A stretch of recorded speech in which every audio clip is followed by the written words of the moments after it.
Bonjour, bonsoir, tout dépend de l'heure à laquelle vous allez nous suivre. Alors bienvenue dans Éveil des consciences. Forcément, vous allez remarquer que je suis seul aujourd'hui, mais je crois que l'émission sera encore plus intéressante et je crois que vous allez aimer ces concepts. Alors rien que pour aujourd'hui, je vous amène pas qu'un thème, pas qu'une thématique, mais je vous amène une question. Amitié ou cimetière? Alors je crois que si tu nous suis aujourd'hui, tu ne recevras pas simplement des connaissances, mais tu recevras des choses qui pourront vraiment t'aider à réellement déceler si tu vis une amitié ou si toi et tes projets, vous êtes en train de vivre en fait un véritable cimetière. La question se posera de savoir pourquoi une page chrétienne dédie-t-elle son temps à parler de l'amitié. J'aimerais d'emblée te dire que la personne qui a initié l'amitié pour la première fois avec l'homme, je crois qu'il s'appelle Dieu. Jardin d'Éden, à toi d'aller lire cela. Alors reste avec moi car je crois que tu seras énormément béni. Est-ce qu'on peut commencer? Alors, let's go. Alors, pour mettre d'abord des bases, avant d'abord de parler de tout ce qui est intéressant, j'aimerais qu'on comprenne une chose, c'est que quand on parle d'amitié, en réalité, on parle de proximité. En réalité, on parle d'intimité, mais la différence, c'est que cette intimité ou cette proximité, elle est choisie, différente de celle d'un frère, parce que les frères, on ne choisit pas. Ok? Donc, on fait un choix de choisir une personne. Retenez bien les termes que j'emploie. Je dis bien que quand on parle d'amitié, on parle d'intimité, on parle de proximité. Alors, il est fort déplaisant de se rendre compte qu'aujourd'hui, les personnes utilisent cette intimité pour des fois nous nuire, pour prendre des choses qui étaient censées être privées et les révéler au fait au grand public. Vous savez, on a nos téléphones, nous sommes en 2024, on a eu à voir des vidéos des personnes dénudées être publiées, ok? On a eu à voir des secrets être révélés. Mais j'aimerais vous dire une chose, qu'en réalité, les personnes qu'on doit condamner ne sont pas d'abord celles qui ont fait ces actes. En réalité, les personnes qu'on doit condamner, ce sont celles qui s'appellent amis qui ont révélé cela. Un exemple simple pour qu'on s'aide au fait à comprendre tous. Prenons un exemple que moi, Daniel, j'ai un ami avec moi, ok? Avec qui on évolue, avec qui on parle bien. Il s'est fait qu'un jour, il m'accompagne au fait et on se rend compte qu'on rencontre une femme et ce jour-là, bizarrement, le frère Daniel fait un geste brusque. Et sa main par mégarde se retrouve au fait en dessous, en train de toucher la femme. Et le frère Daniel glisse encore une fois de plus et forcément, il allait embrasser la fille d'autrui. Mais le seul couac, c'est qu'il l'a fait devant son ami. Ou même s'il n'a pas fait devant son ami, il a rapporté ses méfaits à son ami. Mais il s'est fait que Daniel, en rentrant chez lui à la maison, au fait, part, demande pardon à Dieu et peut-être appelle la fille pour demander pardon. Peut-être c'est que beaucoup ne font pas, mais ce n'est qu'un exemple. Mais pour dire simplement que Daniel fait un effort d'aller arranger, d'aller régler la situation. Mais il y a un problème. Il y a un ami qui n'a pas su garder sa bouche et qui part raconter ce que Daniel a fait et la rumeur s'y répand. Mais le problème, c'est que pendant que la rumeur s'y répand, peut-être que la personne a changé. Peut-être que la personne, en fait, s'est remise en question. Mais trop tard, la rumeur a commencé au fait à partir. Voilà pourquoi j'aimerais vous inviter à être des personnes de valeur pour dire que n'acceptez plus au fait que des personnes viennent vous parler. Même quand cela s'est vrai, vous révélez des choses qu'ils ont pris en privé pour venir apporter cela dans les publics. Car ce sont ces types de personnes qu'on appelle amis, mais qui en réalité viennent au fait nous nuire.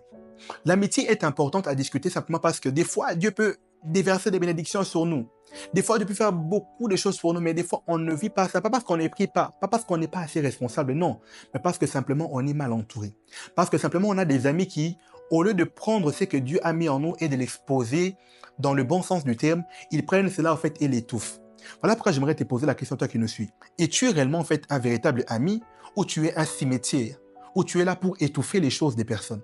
Vous savez, le piège est que beaucoup de personnes ne sont pas forcément mauvaises, non. Beaucoup d'amis ne sont pas forcément des mauvais, non. Mais simplement, si on manque de maturité, il arrivera des fois où, là où on est censé parler, on se taira. Et là où on est censé se taire, on parlera. Ce sont des erreurs minimes, mais qui en réalité peuvent détruire la vie de plusieurs personnes. Alors j'aimerais te poser la question, quel type d'ami es-tu? Vous savez, au fait, un ami, au fait, est une personne proche. C'est une personne, au fait, qui voit des choses, des fois, qui ne sont pas forcément belles. Mais un véritable ami n'est pas là d'abord pour exposer ta nudité auprès des personnes. Vous savez, je vais vous donner un scoop. Si peut-être que tu es célibataire aujourd'hui, c'est pas que tu n'es pas beau, c'est pas que tu manques d'argent. Non, en réalité, des fois, tu es peut-être entouré des mauvais amis et ils se chargent des fois de dire des choses à ton insu que tu n'es pas au courant. Ah, c'est un secret que j'aimerais donner en fait à une personne. Si aujourd'hui, peut-être tu n'es pas riche, c'est pas que tu n'es pas assez, pour beaucoup, hein, c'est pas que vous n'êtes pas assez discipliné. Beaucoup vous êtes disciplinés, mais simplement vous avez des amis qui vous influencent à la dépense. On a entendu une phrase qui dit souvent que si tu as 9 amis pauvres, toi, tu seras le 10e. Mais j'aimerais poser une question. Que se passe-t-il si réellement moi, le 10e ami qui vient se positionner parmi les pauvres, j'ai beaucoup d'argent? J'aimerais vous faire comprendre cette citation et que vous compreniez ça d'une bonne manière. Il est possible que tu aies 9 amis pauvres et que toi, tu sois la personne riche parmi tous les pauvres. Le problème, c'est que tu confonds. Celui qui conçoit la richesse comme étant d'abord le matériel, comme étant d'abord le bout des papiers, là, il commettra une erreur. Non, la véritable compréhension de cette citation réside à dire ceci. Celui qui a 9 amis pauvres et lui vient se rajouter En réalité, il peut ou ne pas être influencé au fait en termes de nombre d'argent qu'il gagne. Mais croyez-moi, il serait influencé par sa manière de penser. Parce qu'en réalité, la richesse n'est pas d'abord le papier que tu as. La richesse est une manière de penser. Pour vous dire que tôt ou tard, en passant son temps avec des pauvres, pas pauvres d'abord en termes d'abord de richesse, mais pauvres en termes de pensée, tôt ou tard, il finira par penser comme eux. Et celui qui pense comme un pauvre, même quand il aura l'argent, tôt ou tard, il finira par le perdre. Voilà pourquoi je vous dis que celui qui a 9 amis pauvres, même s'il a l'argent, en réalité, c'est lui le deuxième pauvre. Pour dire que celui qui a commencé à avoir la mentalité d'un pauvre, tôt ou tard, finira par avoir ou par vivre dans le physique, au fait, le manque d'argent qu'il a. Pour vous faire comprendre, c'est que les amis, des fois, en fait, influencent notre manière de faire les choses. Des fois, en fait, vous allez vous comprendre que l'amitié a un point très important. Vous savez, des fois, on peut bien prier. Vous savez, des fois, des personnes prient beaucoup. Ils font beaucoup de bonnes choses. Mais en réalité, leur vie n'avance pas parce qu'en fait, elles sont mauvaises ou pas parce qu'elles ne veulent pas avancer. Non. Parce que simplement, elles s'efforcent de faire le bien. Mais ils sont bloqués dans un système de pensée de l'amitié qu'ils ont en fait avec les uns les autres. Voilà pourquoi pour beaucoup, votre véritable délivrance ne commencera pas quand vous serez en train de tomber. Votre délivrance ne commencera pas quand les pasteurs commenceront à vous imposer les mains. Non. Votre délivrance commencera au moment où vous prendrez le courage ou avoir l'audace de quitter vos amis. J'ai dit tantôt une chose, c'est que des fois, en fait, on a des amis au fait, qui ne savent pas parler au moment opportun, ne savent pas se taire au fait, au moment opportun. Vous savez, la bonne chose avec l'amitié, c'est que l'amitié, c'est choisi. Vous n'êtes pas forcé de vous affilier à tout le monde.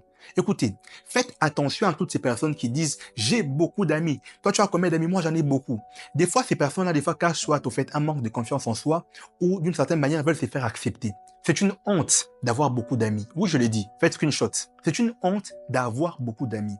En réalité, une personne normale ne peut pas, ou une personne qui s'estime ou qui comprend qu'il a de la valeur, ne peut pas être amie à tout le monde. Est-ce que je demande à ce que les personnes s'y retirent de la société et s'en aillent? Non. Mais qu'est-ce que je dis concrètement? Je dis simplement qu'on peut avoir des connaissances. On peut avoir des personnes qu'on aime bien. Mais ce n'est pas parce que je parle bien avec une personne que forcément elle devient amie. Il y a des personnes bizarres. Il suffit d'une simple discussion, simplement, ils commencent à t'appeler ami, mon frère. Des fois, refuser certaines amitiés. Retenez que l'amitié, elle est intentionnelle.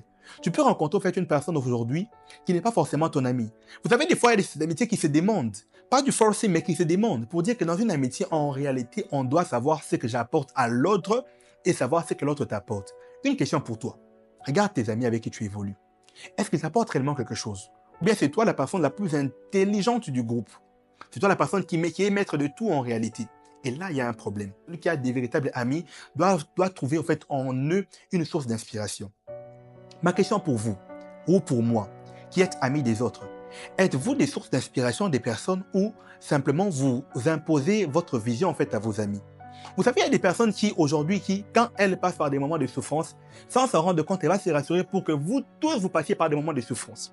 Si on l'a plaqué quelque part, il se rassurera qu'on puisse plaquer tout le monde. L'amitié est une bonne chose, mais l'amitié peut aussi être une mauvaise chose. Vous remarquez pas que si une personne réussit dans la vie des fois, c'est aussi grâce à ses amis. Croyez-moi, si des personnes aussi échouent, c'est aussi grâce à des amis. Croyez-moi très bien.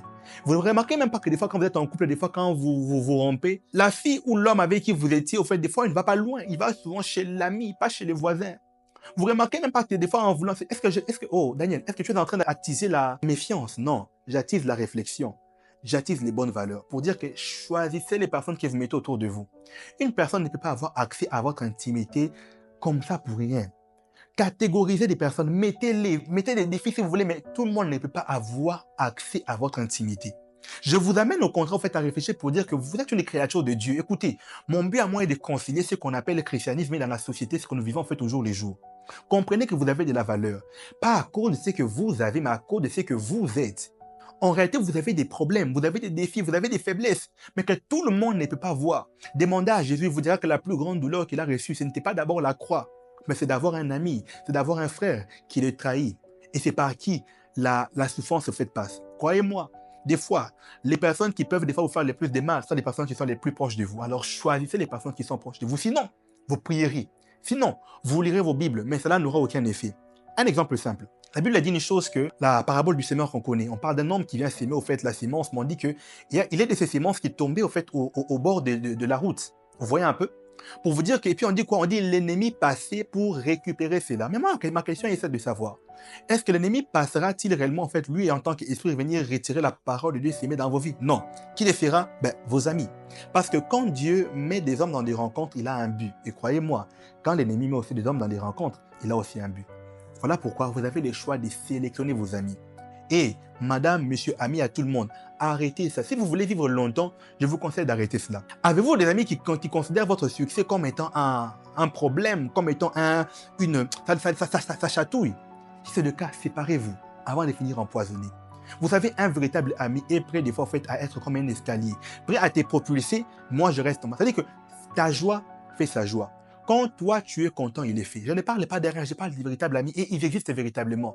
Des personnes qui sont désintéressées à vous. Pas des personnes qui viennent vers vous parce que vous avez de l'argent. Même si vous avez de l'argent, mais peu importe. Parce que j'ai dit une chose dans l'amitié, en fait, en réalité, nous venons en fait pour quelque chose. C'est pas de l'hypocrisie. Il y a des personnes qui sont devenues amies parce que l'autre avait de l'argent à proposer, l'autre avait des idées, ça arrive. Mais rassurez-vous que dans votre amitié, que vous ne perdiez pas plus que vous gagnez. Ok? Beaucoup vous perdez, vous vous forcez dans beaucoup de choses, vous perdez. Et je parle d'amitié. Pourquoi ne pas parler de l'amitié fille-garçon? Je sais, vous avez vos réponses préconçues. L'amitié fille-garçon n'existe pas. Je comprends très bien. J'ai aussi dit ça à plusieurs reprises et je vous expliquerai un peu pourquoi. Mais pourquoi ne pas en fait aborder cette question d'une manière particulière ou bien d'une manière différente? Pourquoi ne pas réfléchir sur ces sujets d'une manière claire, vu qu'on est là pour ça, ok? Pas pour juste dire des choses seulement pour le dire, mais en réalité aussi pour comprendre ce que nous sommes en train de dire. Amitié fille-garçon, en réalité, il y a un problème.